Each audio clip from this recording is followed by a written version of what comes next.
Okay, I've got 2 LIUs. 2 lead. Anyone? LIU. Yeah, there's 2 of them. They're both. Are you SHUAI? UAI. Okay, that's you. How do you say that? Shy. Okay. Just like it sounds, just like it's spelled. Professor? Yeah. The other one is me. That's okay. Great. Thank you. How do you say your name? Can they do better? Okay, just like just on there. Yeah. Okay, Han, H-A-N. Han. Wow. You've got a good friend in you to carry all these exams. There I am. Not That's going to save me a lot of time on the emailing, but I'll have to email a bunch of these out. Okay. He's not here. I just need this.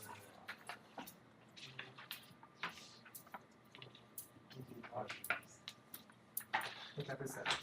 All right. Is Hashan here? Oh, I got you. I could give it to them too. Wonderful. Honestly. Kind of starting to work. Okay, great. And then, I can't even read the names here. He's not in here yet. Okay, is anyone T-E-A-N or T-I-A-N? I wonder, surely one of these 3 has to be belonging to y'all. Any of these? That one's yours? Okay. This one? Okay, great. Goes by definition. Which one is yours? Okay. It must be up here. No, I'm not from this class. I ask, well, what are you doing here then, may I ask? What is what's the occasion? In order to learn more. So, I think I'll have to ask about that. I don't know how the school feels about that. I don't care, but they might. Where's Jazz? Okay. That's all we have. So we gotta get started. First thing we're doing is we're gonna go over the test a little bit. I think the grades were mostly pretty good for the most part. So there's a few places where people stumbled frequently, so we'll cover those. And then I'm going to post the solutions, so all the solutions will be worked out and they'll be posted online, I guess, tonight. Haven't. Whoops.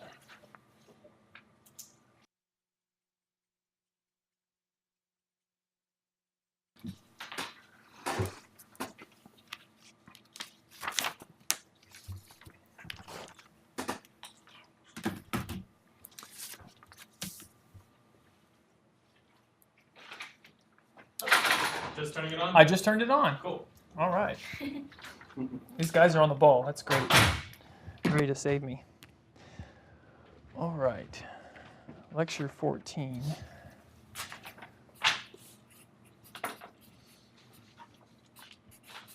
So test back, and if you're a distant student, I will email you your test, or if a Good Samaritan hasn't collected it for you. And I'll post the grades tonight, and I think the tests look pretty good for the most part. I think the average score was pretty close to an 80. But people had, I guess, multiple students had problems on problem 1, part B and C, and a little bit. I want to cover problem 5 just because that's so absolutely critical to the course. I mean, if you can't do that, or if that's troubling, that's going to make your life a lot more difficult. So let's get started with problem 1.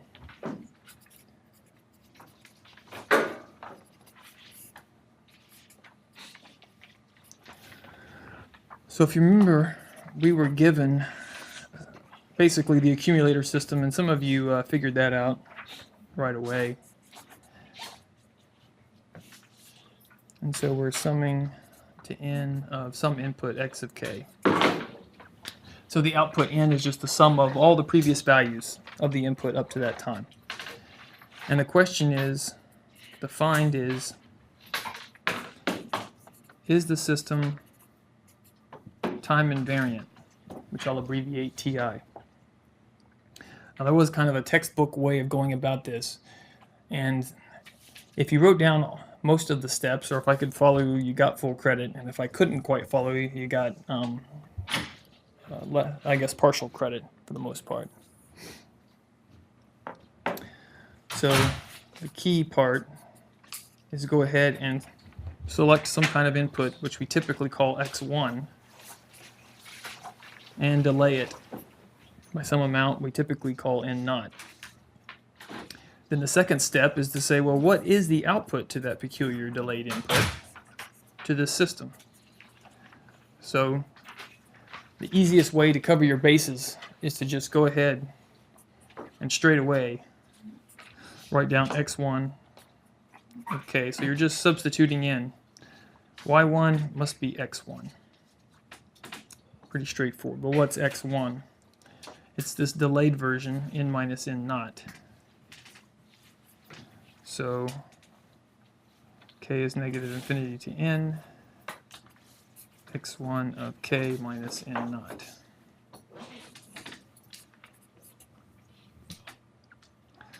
So the next tricky step, maybe not so tricky, is to choose a different index to sum over. An index that makes this maybe look more like that. So if we let r equal k minus n naught and resum this, what do we get? Well, if k is negative infinity and we subtract n naught, well, it's still negative infinity. And if r is k minus n naught and k is equal to n, then we're just up to n minus n naught.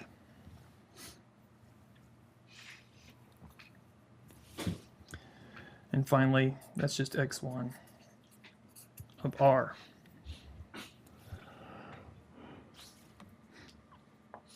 Now the key part is to say, well, since y of n minus n naught, if we just plug in n minus n naught, excuse me, pardon me, we get k equals minus infinity to n minus n naught x of k. And that's from just a simple, straightforward application of our original definition of the function where we put n minus n naught, so that goes to n minus n naught, and we still have k there.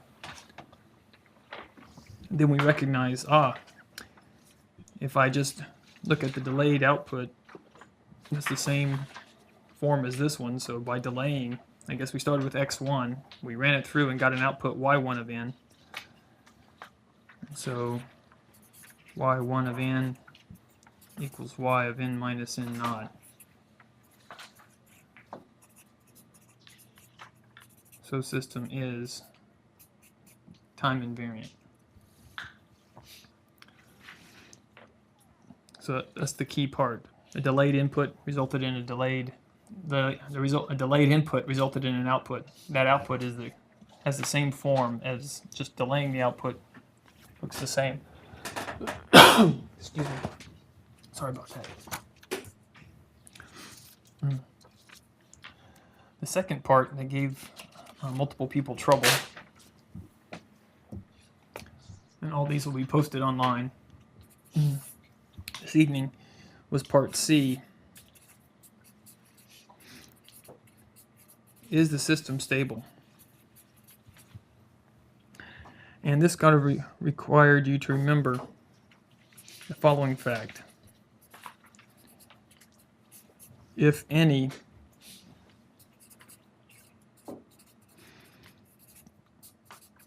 bounded input produces an unbounded output, the system is unstable. So kind of a lot of words there, but that's the important point. Some of you were pretty clever and said it depends, and produced some inputs that were stable and some that were unstable. So that's a good shot at it.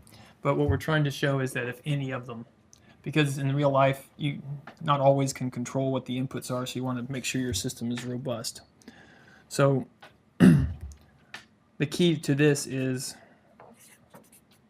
can we find an example? So can we find an example of any of the possible inputs? Well, if we let x of n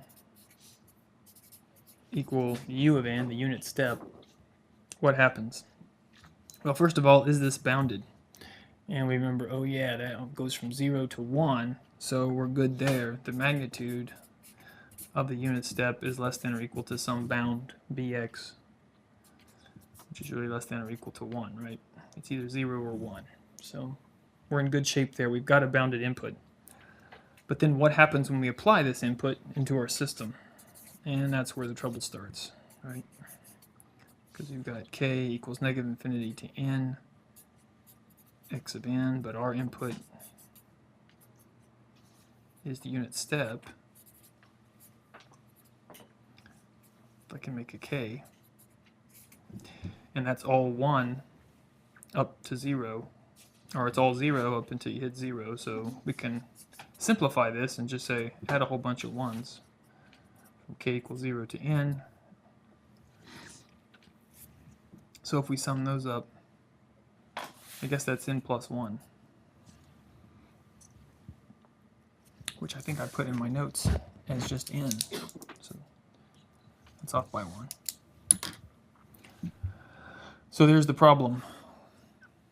Each value of n produces the output n plus 1, so there is no finite bound. And that's the problem. There's no one bound for all n.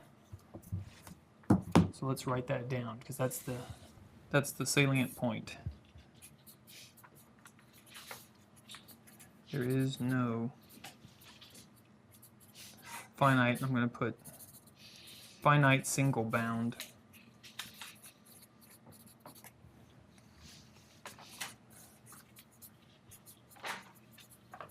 such that what? The output y of n is less than some bound b sub y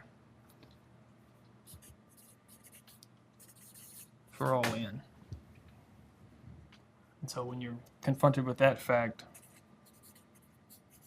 system is unstable. I kind of wanted to go through it step by step because I think some people got confused with the infinities. As soon as they saw an infinity, they threw up their hands and said, it's got to be unstable. Or some other type of maybe incorrect statement. Because even if you just have an infinite sum, it could still be stable for a particular input, right? We summed infinite geometric series and there was no problem. So just remember that all you have to do is produce 1, and that shows that it's unstable. So let's take a look at problem 5.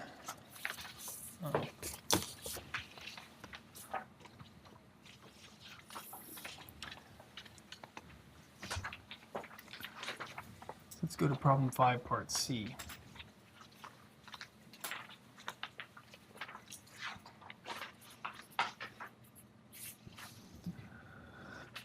So if you recall the setup here, we have a signal anti-aliasing filter, A to D converter with a 2000 hertz sample rate, and we get some kind of output. And we were given the frequency response of this anti-aliasing filter. And it looks something like this.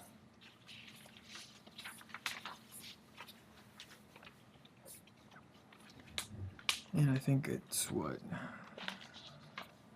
Dot, dot, dot, -1, dot, dot, dot, +1. This is frequency in kilohertz on the x-axis. And the slope of these filter skirts was what? -20 dB per kilohertz, I think.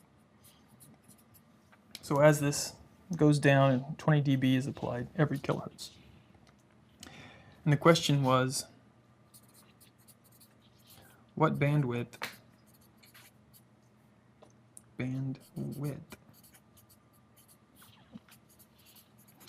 has aliasing or aliases attenuated, shall abbreviate ATTN, attenuated 10 dB or more. And so I guess the first part, which I think most people got, was all right.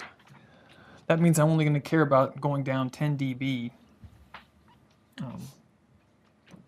from this. So instead of going down 20 dB per kilohertz, that'd put me at 20 dB out here at 2 kilohertz, right? So I only need to go half that far, so that's half a kilohertz. So let's start by redrawing it.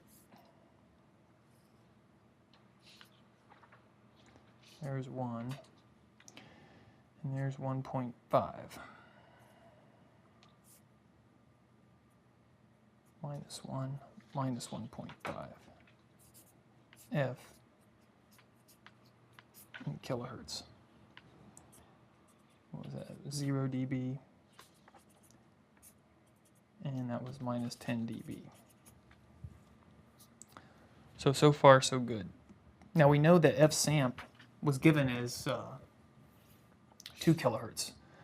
So one easy thing that might be convenient to do is use that folding frequency concept for this problem. So f-samp is 2 kilohertz. So the folding frequency, or f-samp over 2, is just 1 kilohertz.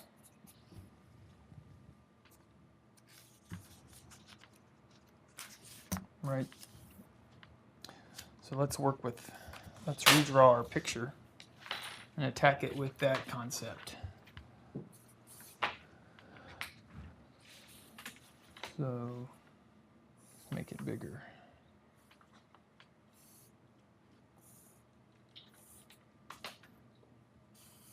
I'm drawing the lines thick now here.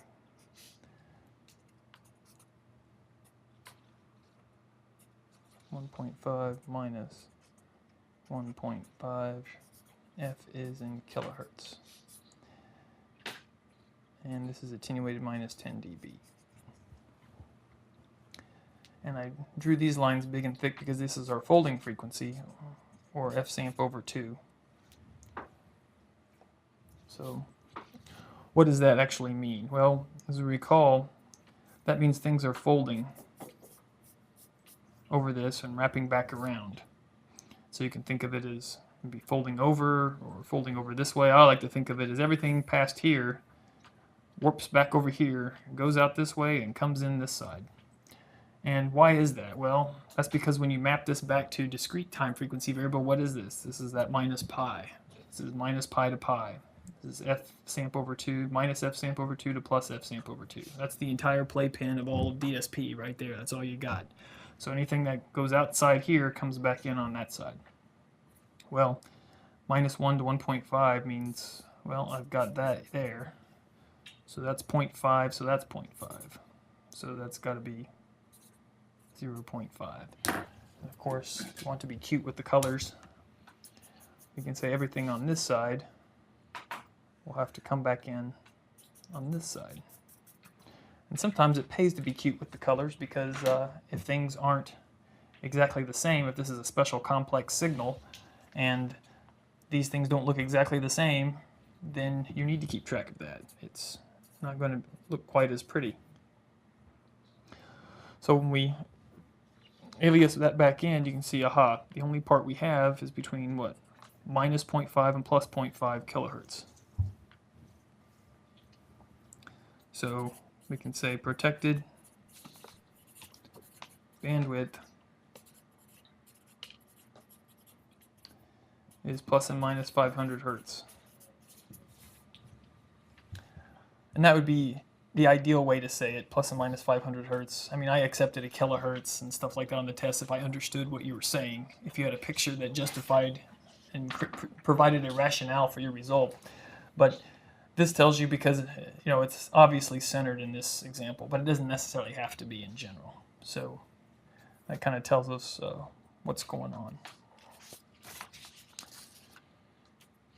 Now, let's go through part C. People had a little more trouble with part C.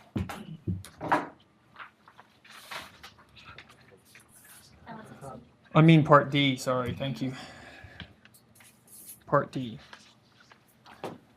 Now part D was, what A to D rate do you need?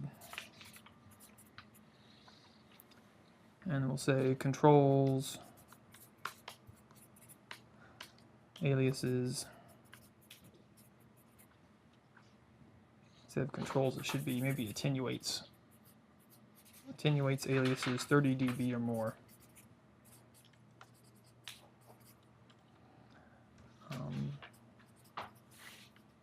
Inside what? Plus and minus 1000 hertz.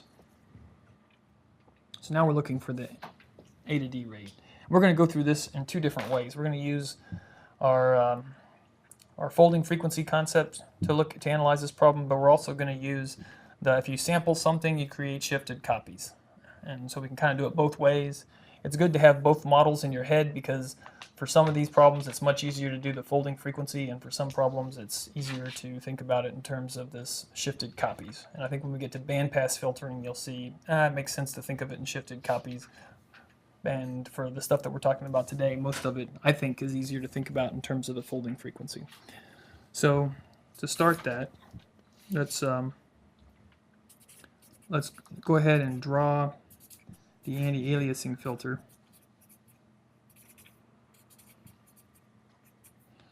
with the filter skirts down to minus 30 dB. And well, what's that going to be? Well, we have 30 dB, and we have what, 20 dB per kilohertz. That's the slope. So what's that going to be? 3/2 kilohertz, or 1.5 kilohertz. So we've converted this 30 into kilohertz. So let's redraw this.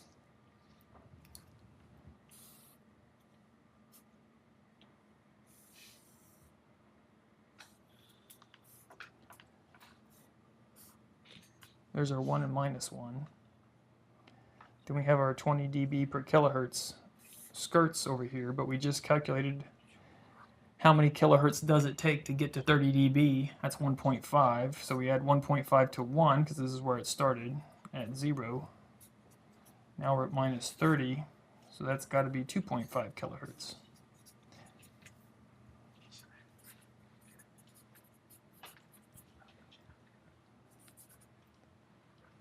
And that's F in kilohertz. So won't be redundant here. F is in kilohertz. So far so good. There's our situation. Now if you think about this, and I think a lot of you did on the exam, if you went ahead and you sampled it at 5 kilohertz, what would happen? Well, you could pick this whole thing up and shift it over 5 kilohertz. And let's do it just for fun, 2.5 kilohertz at a time. 1, 2. Aha, nothing overlaps. Great. That's more than enough. In some sense you could say, done. There's only one problem with that. You've cleared out much more than what was asked for, the plus and minus 1000 hertz. You've got from minus 2.5 to plus 2.5. You've cleared out a lot more, right? So that's sort of more than what's asked for, and you want to have the slowest A to D rate you can get away with. All things considered, because that costs you more power. It's also harder to move the data around, so you don't want to do that if you don't have to. So let's redraw this and think about it a little bit differently. We got what, 1 minus 1 minus 2.5 plus 2.5. So if we think, okay, we know that 5 kilohertz is probably a tad too much, then let's move it over some amount. I'll just move it over some amount and redraw it. Right here, F samp. There it is. And I drew it right here so that it overlaps, because I know that if I move it out here, that's 5 kilohertz and it's too much, so I'm moving it back in. But where do I want to move it back in? Well, I want to move it back in so that 30 dB touches there, right? Because this is plus and minus 1 kilohertz. That's the area I want protected. Right. So if we think about that, F samp, and this is, this is just a shifted copy, so that's got to be 1 kilohertz. Let's do the math, and then that's going to be 1.5. And this whole thing is what? Always 2.5, so that's 2.5. So what does that tell me? F samp minus 2.5 has to equal 1, right? There's 1, there's 2.5, there's F samp. So you can kind of write a simple equation that sort of analyzes it by the shift method. We've shifted it over so that it all adds up. So hopefully that's clear. F samp minus 2.5 has to equal 1. So if you do that, F samp is what? 3.5 kilohertz. And so that's one way to think about it, using the shift ideas. Now we can also do it using our folding frequency notions. And so if we do that, let's just think about it in those terms. We've got, that's 1 minus 1, this was 2.5 minus 2.5, right? So what's the folding frequency going to be? I'm going to draw some line. And I drew it there. And you may say, well, how did you do that? Well, from our, we know that if we sample at 5 kilohertz and we pick the whole thing up and move it, I guess that's part of the thinking about it two ways simultaneously. At 5 kilohertz is too much. But if you have a 5 kilohertz F samp divided by 2 is 2.5 kilohertz, that'd be a folding frequency, that'd be right here. So in some ways I already know that's too much. So I just drew it right in here because I don't know where to draw it. I know out here is too much. So I drew it right there. So one thing I can do is say, well, this, I don't know what this is, but I know that's some amount of frequency, x, out to 2.5 kilohertz, right? And so one thing we could do, that's what F samp over 2, the folding frequency. And this is what? This is also minus F samp over 2. So we've got our, let's see if I got it all on screen here. So we can write a few simple equations, right? We can say, well, F samp over 2 plus x is 2.5 kilohertz, right? That's just one way to look at it. Hopefully pretty straightforward.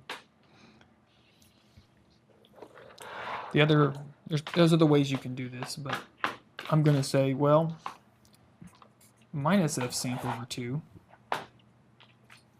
which is this one right here. Let's see, if this is x, its distance here, I want it to fold in and hit this right here, right? So this distance here, x, needs to be that distance there. So there are probably many ways you can do this once you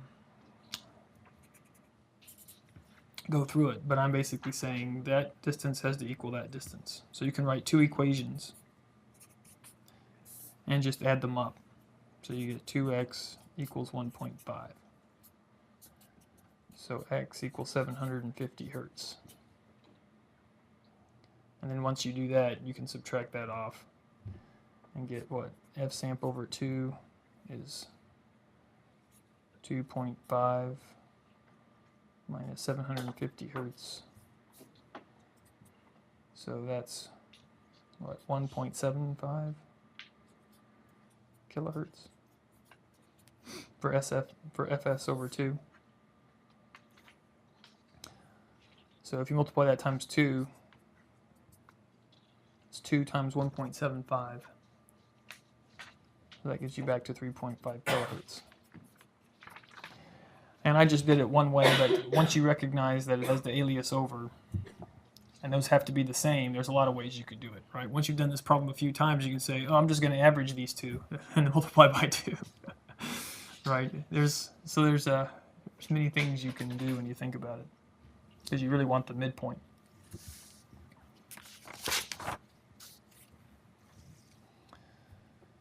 So let's see.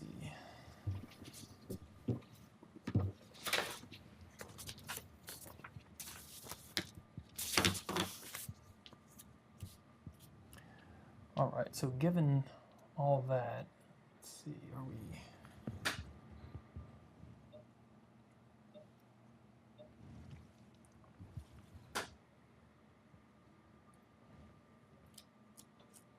All right, I hope to have these posted tonight.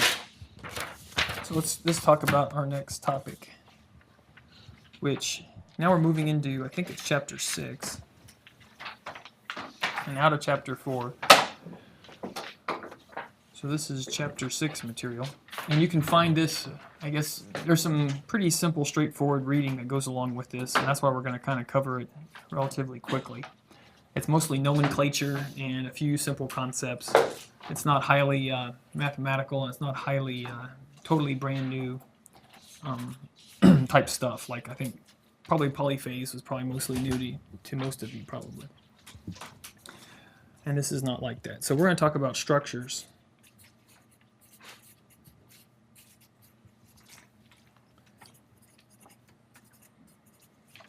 For discrete time systems.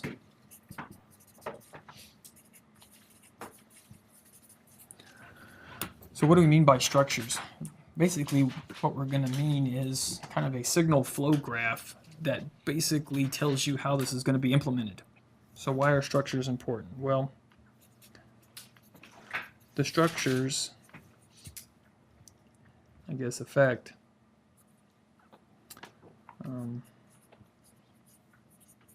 some important engineering considerations. Like, first off, your required machine precision. So how many bits are you going to use to represent the coefficients in your filters or your processing elements? Obviously, the more bits you have, the more accurate it would be to any MATLAB simulation you might make to verify your design. That's good. Of course, on the downside, probably the more expensive your hardware is going to be.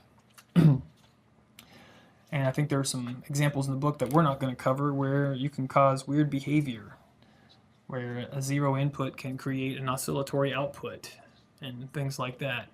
Now we're not going to cover that mainly because that's not very practical nowadays. Most of the time I see you're limited by the hardware you're going to buy. So if you're going to buy, I don't know, maybe, I'm not sure what Xilinx is using nowadays, but if you buy a Xilinx FPGA, it might have an 18-bit multiplier in it. Well, you're not going to call them up and say, well, really, I only need a 17-bit multiplier. You know, it's like, it's off the shelf, you get it, you use it. And if it's not enough, then you're going to have to work hard to make it enough. And if it's more than you need, well, you know, you buy it and you move on, or you do something else. Now, if you look back in the history of DSP, people really worked hard, did all kinds of clever things to use less number of bits. But I don't see that happening as much now. Number of ops. So number of operations. So you don't want to have, you know, more delays, more multiplications, more adds than you absolutely need, because If you can reduce that, you reduce size, weight, and power. So the structures affect number of ops, and finally they affect the number of memory elements.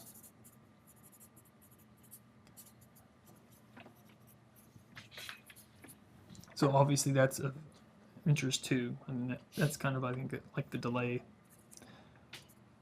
that we have in any type of memory. You want to reduce that if you can. So that's why we care about the structures.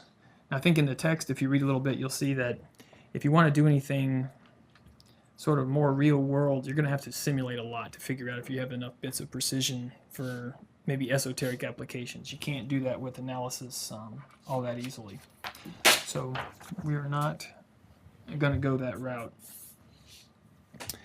So let's talk about kind of the nomenclature in our discussion of these structures. So we have certain elements that we're going to use, sort of our Lego blocks that we're going to put together.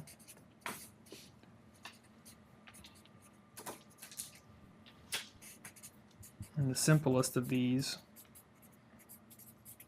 is an adder. We've already seen that.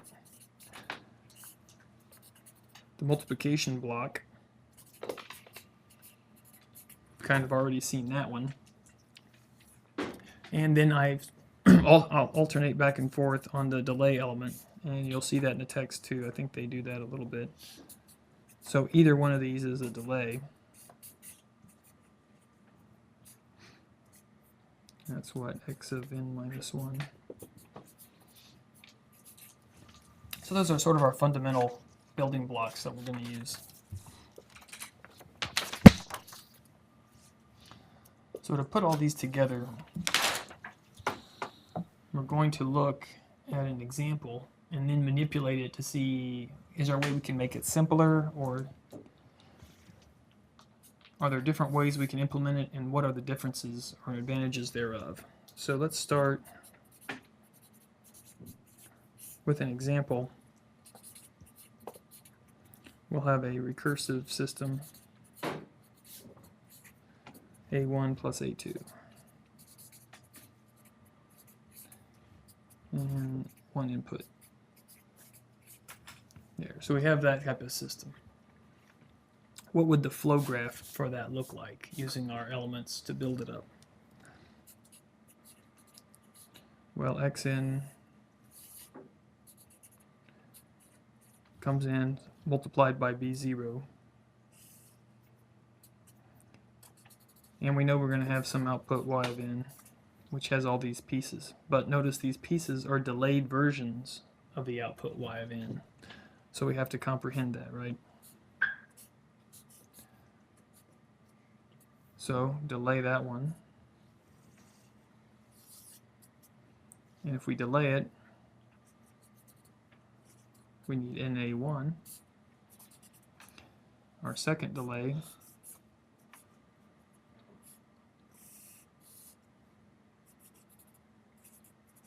got an A2.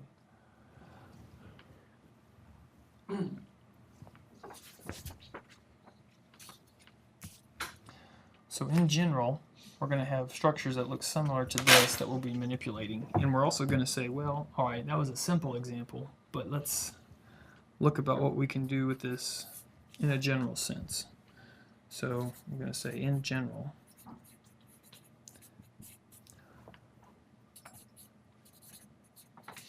We're going to have more complicated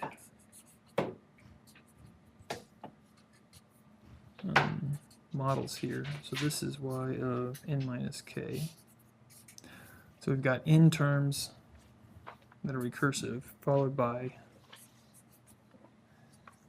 k equals 0 to m of these delayed input terms. So there's our general input model, our general filter model. Now what we're going to do is, and you'll see this is kind of a theme throughout this whole thing. We're going to implement this system, and we're going to implement either the poles first and then the zeros, the poles first and then the zeros, or vice versa, and what's the difference.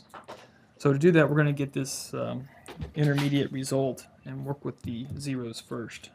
So let's start with that. and say v of n is just equal to the inputs processed by the zeros, which is what? B sub k x of n minus k.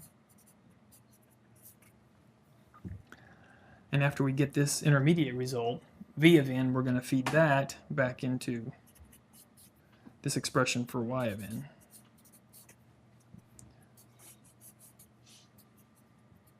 That's our first step.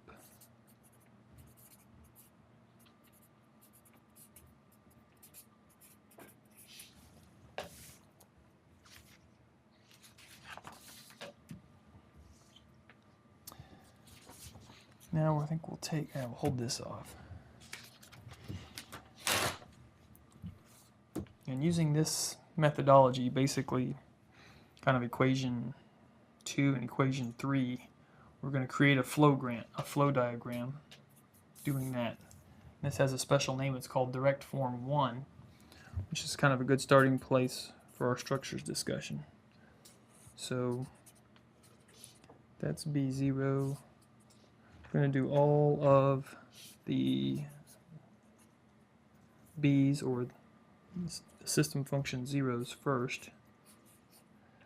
Let's see if I can get it all on here. And that means we have B1, B2, and dot dot dot all the way down to the bottom, which is where we process the nth one.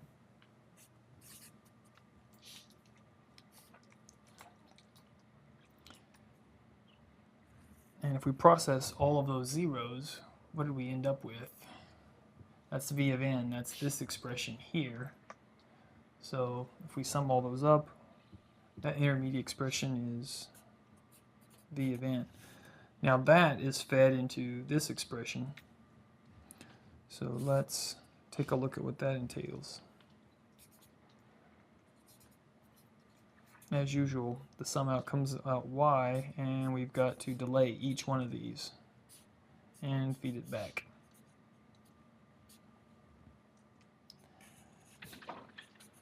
And now we've got what? A sub cap n.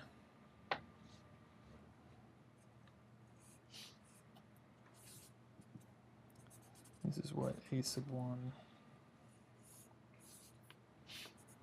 A sub 2, etc.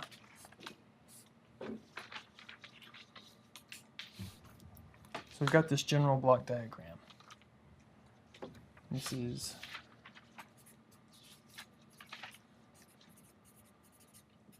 direct form 1.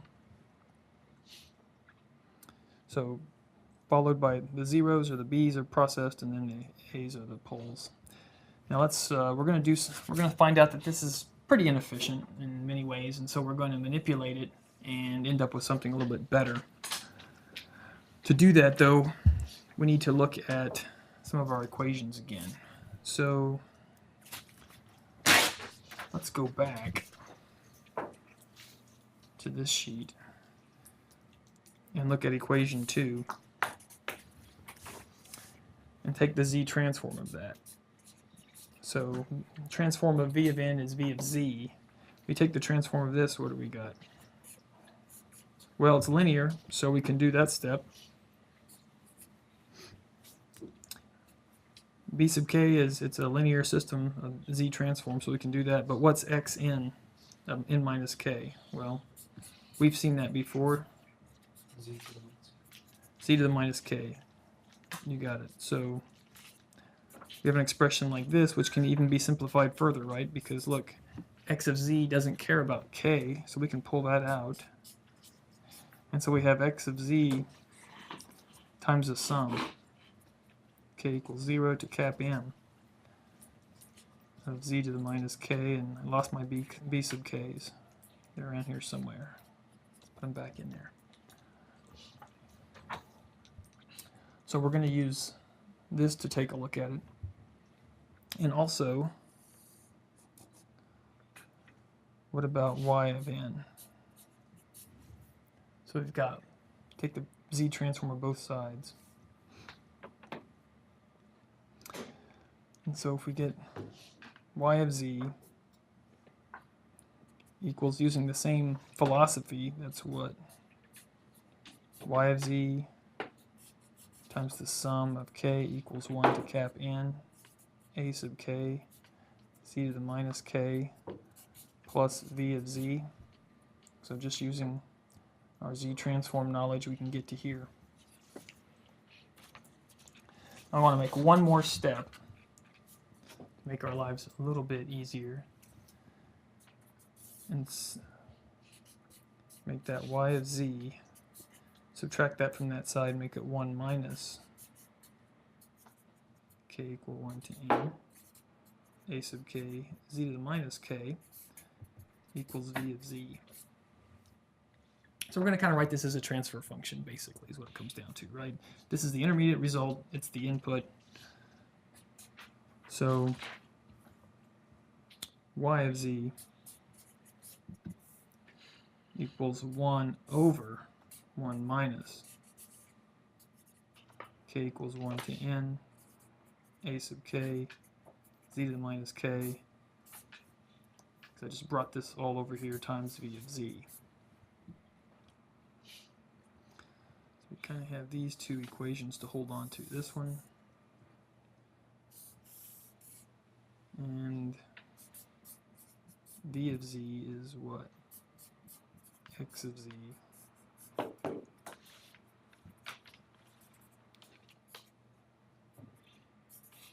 v sub k. All right, now we're armed with these things. We can start some manipulations here. Let's hold off on. One thing we want to take a look at before we move on is what is the number of delay elements that's used in direct form 1. We notice it's for every delay element over here, we have 1 for every a coefficient, right? So there are n delays. There are also m delays over here, right? Because for every one of these, there's a coefficient. That's 1, 2, all the way to m. So this has m plus n delay elements.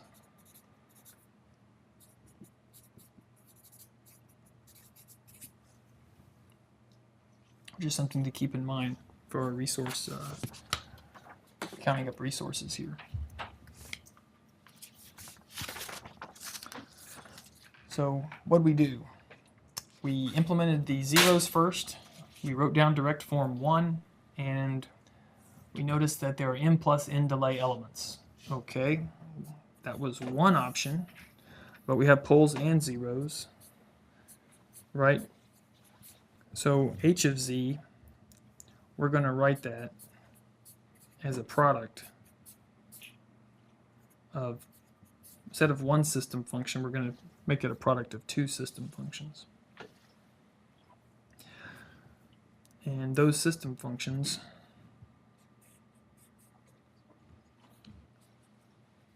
are our expressions that we just had on the other page. And so that's 1 over 1 minus k equal 1 to n a sub k z to the minus k. So we're making it a product. We've got that system function and this system function. And where that comes from is our interpretation here of,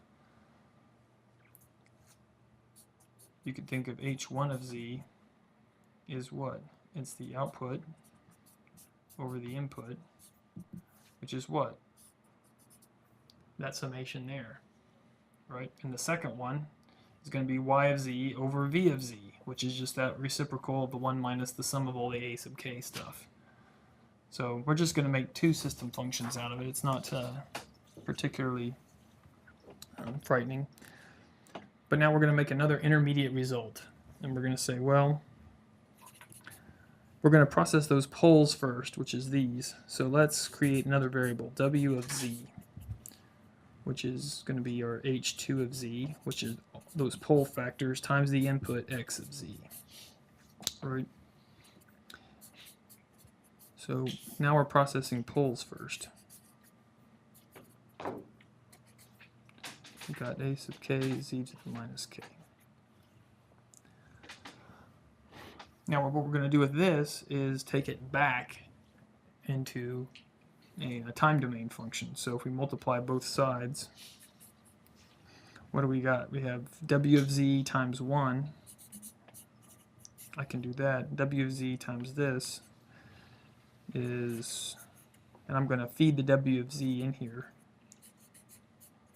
mainly for the purposes of doing the inverse z transform in the next step. And that is x of z, right? So we're just multiplied through. So when we're done with that, we can take the inverse z transform, and now we're back to w of n, our intermediate result, minus the sum of these intermediate results, weighted and delayed. And all that is what? That's equal to x of n, the input. So this we're going to hold off onto the side because we're going to use this formula to start writing our new block diagram. Now our final step is to take this w of z and now convert it to y of z. So we're going to have to process it through the zeros. So let's do that next.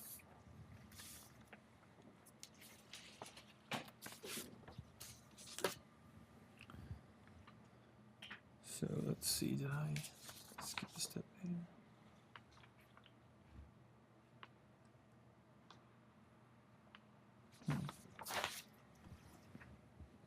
Somewhere along the way. So we've got y of z, which was our intermediate result, times what? The transfer function associated with the zeros here.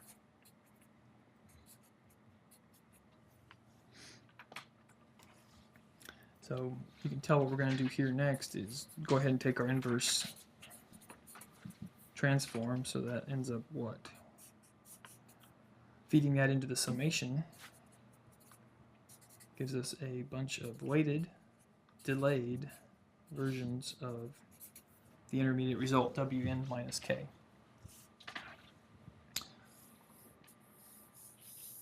So now we're just going to combine 4 and 6 together to try to make a block diagram out of it. So let's do an example.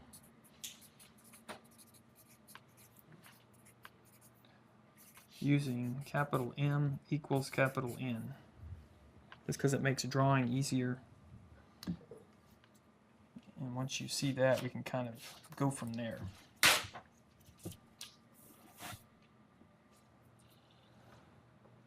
So we're going to do the poles first. So let's look at that as we draw. 15, 16. Okay. So for our inputs coming in,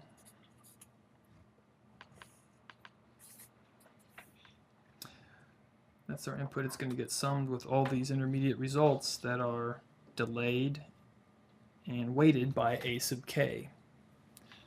So here is my intermediate result, w of n. Right, and w of n is what? It's x of n. This is minus, so add it to the other side is plus a whole bunch of delayed versions. So we need to pick off some versions of this. And maybe we'll do one more in our favorite trick of ... So we've got that, but now we need to add the weights.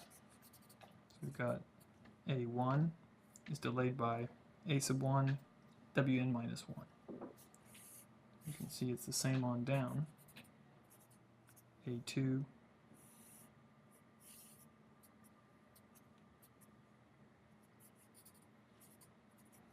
A3, and finally if we go all the way down to the bottom, there's n minus n, so n is the number we always use for poles, so we'll just say ... A sub n. And let's see, all these have got to be summed up because w of n is the output of this node, and it's the sum of all these delayed versions of itself plus the input. Right. So now that the poles are done, let's take a look at equation 6 here, which was we need to get y of n, but it's a sum of all these delayed versions weighted with the b sub k's.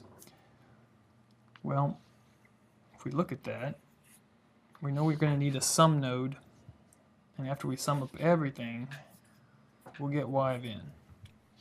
So that's good. But what do we need to feed into that? Well, if k is 0, that's b sub 0 times w of n minus k. OK is 0, so it's just w of n. Okay, well that's pretty easy. We can just put a b0 there and be done. But now we need k equals 1. It's b sub 1 times w of n minus 1. Well, I have w of n minus 1. It's sitting right here. So let's move it out, and it's summed, and it's weighted, by b sub 1. So you can see the already the utility of this architecture is that now you get to reuse these delay elements, right? We don't have to do it twice. And that is b sub m, where, as you recall, we wanted to make this real easy and fit on one slide, so this is where m equals n. And so the key part for this is called, first, it's called direct form 2.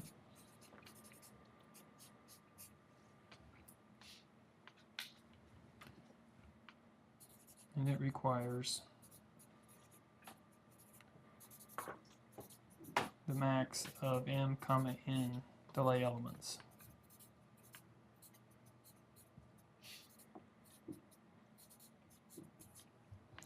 There isn't any magic structure where all of a sudden you don't have to use half the B's or the A's unless you're doing something in an arbitrary, unless there's like something special about the filter that allows you to do that. But in general, if you have a coefficient, you're going to have to multiply it. So what are the problems with this? It's all pretty straightforward, chug and plug, right? Well, when people try to implement this sometimes and do problems, they miss a sign usually. And so maybe that's not totally obvious. So what we'll do next is a simple example of writing this in direct form 2 for an actual problem. So let's do an example where we're given an h of z. We want to find what is the direct form 2.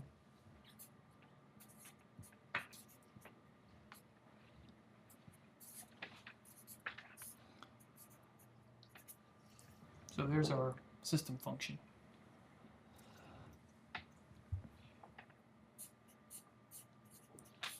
Well, what does our formula assume that we start with? It assumes that we start with some summation b sub k z to the minus k,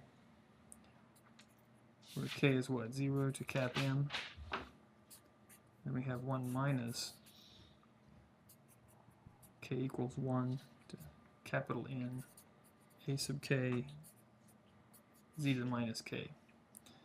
And this was the template that we used to derive this form here. So hopefully you can kind of see that because this negative sign is here, everything that had a negative in front of it came out positive there. So that's the only fly in the ointment. So let's put everything on screen here.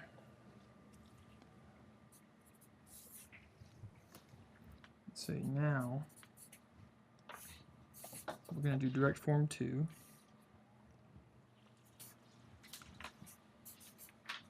So we've got z minus 1 and z minus 1 because we got second ordered, right? We have up to z minus 2, so we have to have at least 2 delay elements. There's no getting around that. And now we're going to do the a coefficients. So if we go up, this is minus 1.5, so there's a minus in front of it, so yep, a sub k, so this is going to be what? Plus 1.5. Because our template took into account the minus. So when we see 0.9 here, it's going to be minus 0.9 in the diagram.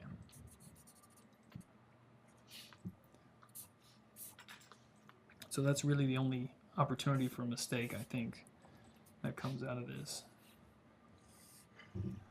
Luckily, the b sub k's have no such sign problems. Everything's positive, it's positive, negative, negative. So we got b sub 0 is 1, and b sub 1 is 2. So b sub 0 is 1, and b sub 1 is 2. No problems. And so that's what your direct form 2 implementation would look like of that transfer function, that system function.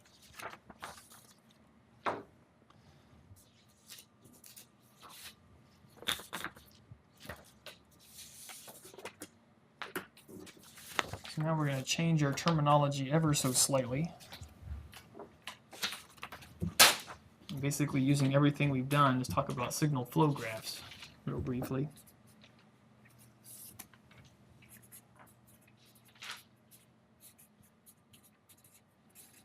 Which are occasionally useful for manipulating these structures. So it's basically the same as these block diagrams we've been talking about, except there's some terminology associated with it, which we'll cover real briefly. So that's might be node 1. This is node 2. And things come in and things come out.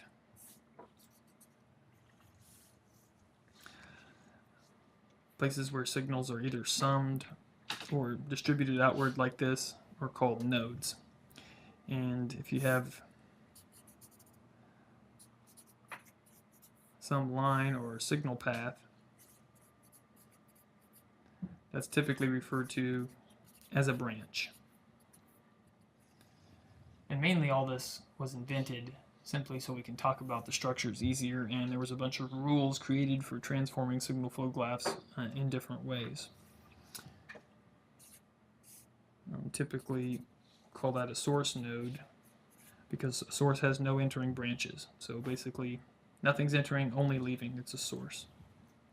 Kind of makes sense. And finally, if you have a source, well, you got to have a sink, right? So a sink is a node that only has entering branches. So you could have a sink that looks like this. You could have more than one. It doesn't really matter. The fact it has no branches that are exiting, only entering branches.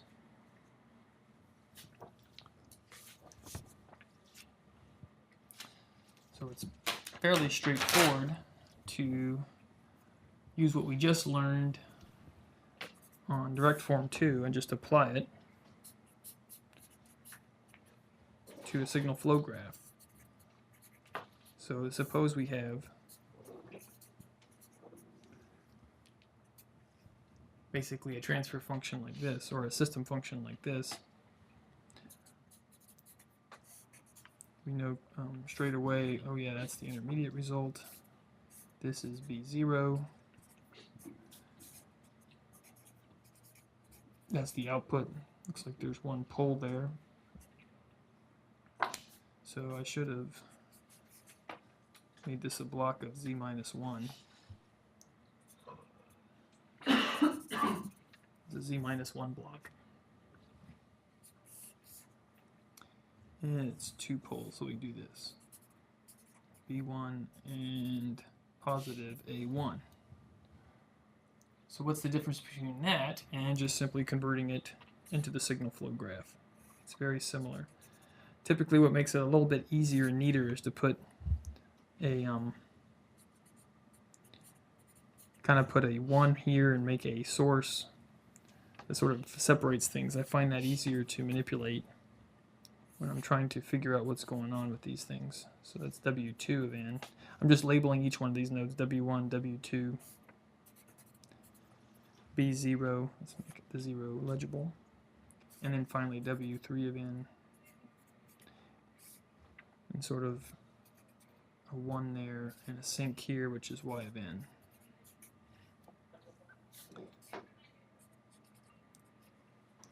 There's our delay, which we can write as just a gain.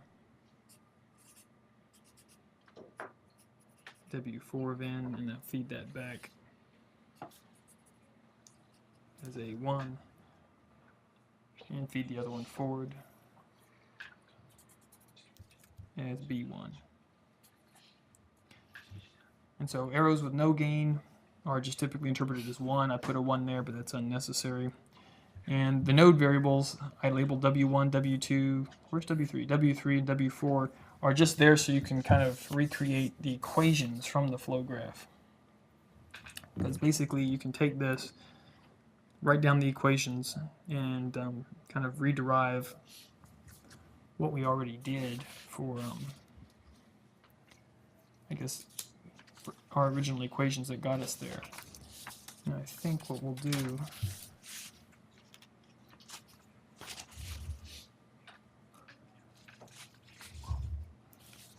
is maybe just take that one for granted and talk about some of the forms here.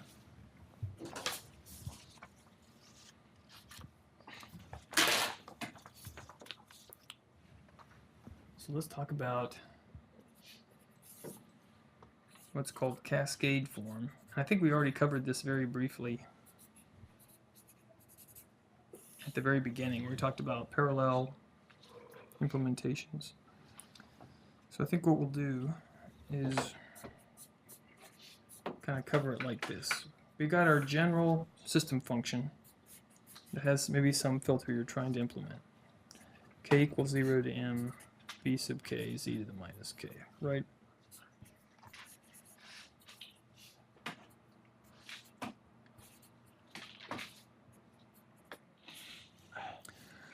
So as it turns out, we've all been talking about these as the zeros and these as the poles. Well, we can kind of break this up into something that looks pretty ugly. But I hope we can take it step by step and you can get some insight for why we're doing it.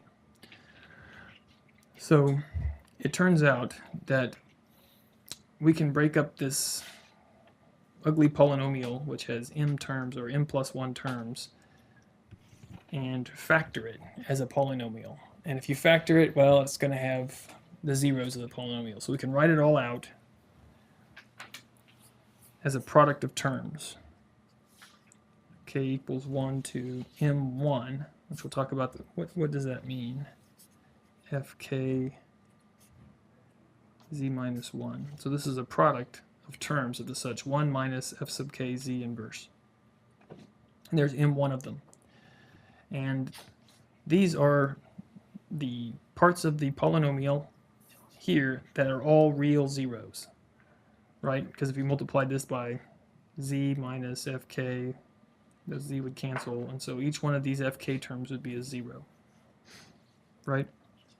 So these are all the real zeros.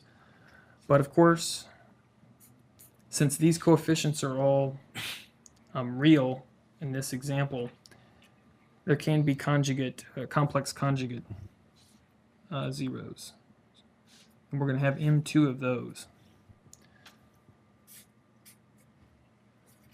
gk z inverse times 1 minus gk conjugate z inverse. So we're breaking this whole thing up into m1 real poles, or real zeros, and there are m2 complex conjugate zeros given by these GKs. Now, as it turns out, you can do the same thing for the bottom. So we'll do that real quick. N1, 1 minus CK Z inverse. And then we've got, of course, N2. So we've got the same structure here. And we'll use DK Z inverse like we did back in the days of doing partial fractions. So we've got this situation. So m, the total number of zeros, is m1 plus 2m2. And that's because each one of these m2s is 2 zeros, right? It's a complex conjugate pair. Of course, you can say the same thing for the poles. And you might not want to cross the m's and n's like I just did. They're distinct like that. Now, as it turns out, if you had a real ugly function like this, and it was really long, it turns out that by grouping the factors together in certain ways, it can make the implementation a lot easier or a lot less troublesome.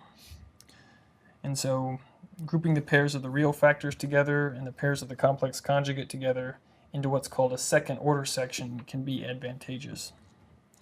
And one of the ways I've run into that is you want to control the gain throughout the system. And so as you move along through a processing chain, you only have a precision amount of arithmetic. If the answers come out huge, you might want to do some sort of renormalization as you go through. And that would preserve the system's dynamic range as you go through. So what we're going to do is take this and think about dividing it up into kind of a series of a series of system functions that, when implemented separately as second order sections, gives you what you want, but it's going to have better implementation properties than doing it as one giant ugly system function. So let's think about this in terms of first order sections to start with, and we'll move to second order sections. So let's do an example. What do we mean by these sections? So first order sections, we're going to divide it up. So suppose we're given, and we'll make it 1 plus 3z inverse plus 2z to the minus 2.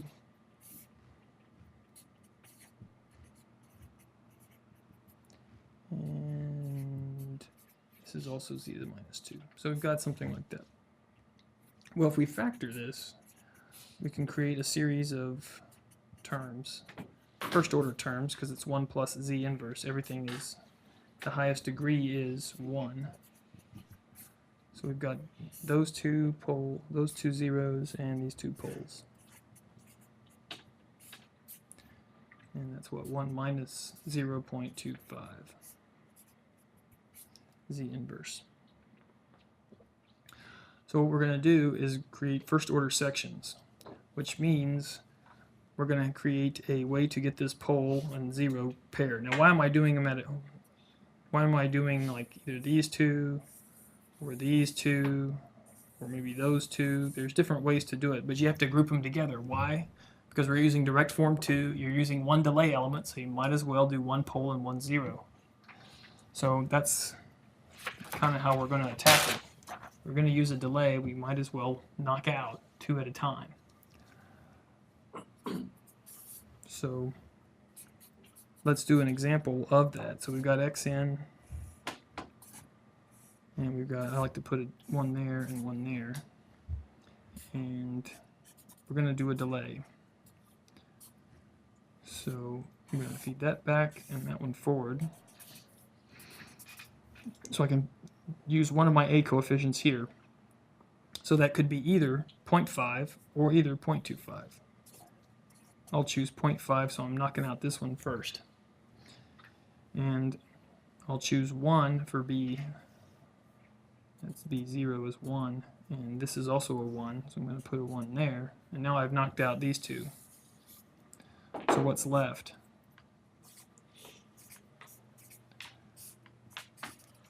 I've got another z inverse. Since I did those, now I have to do these. It is on screen, yeah. So that's a 1, and that feeds up to a 2, and this one feeds back a 0.5. 0.5. And now we got y of in out.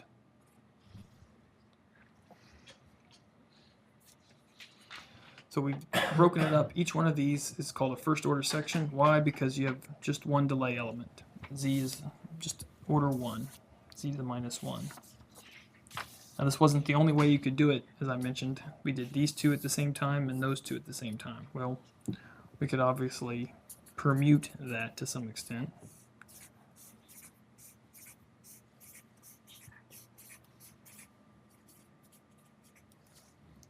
Instead of making our choices that way,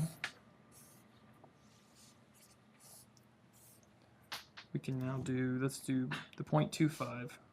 Where did it run off to? I think I want to do, looks like I made a typo there. That's 0.25.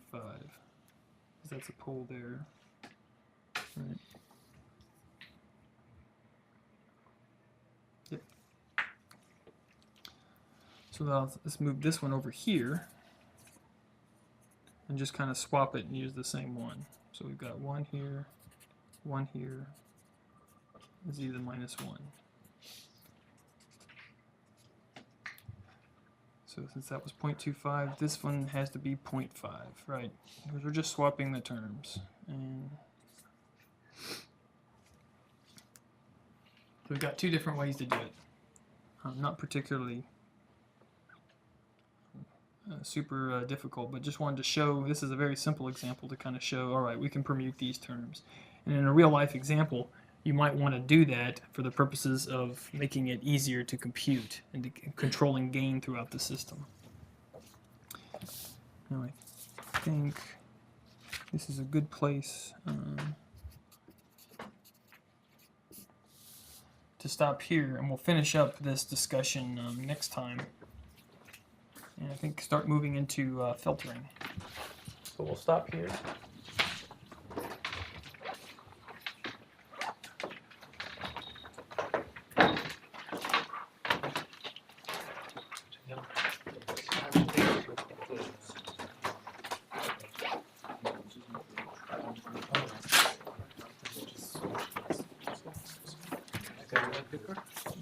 Yes. If you have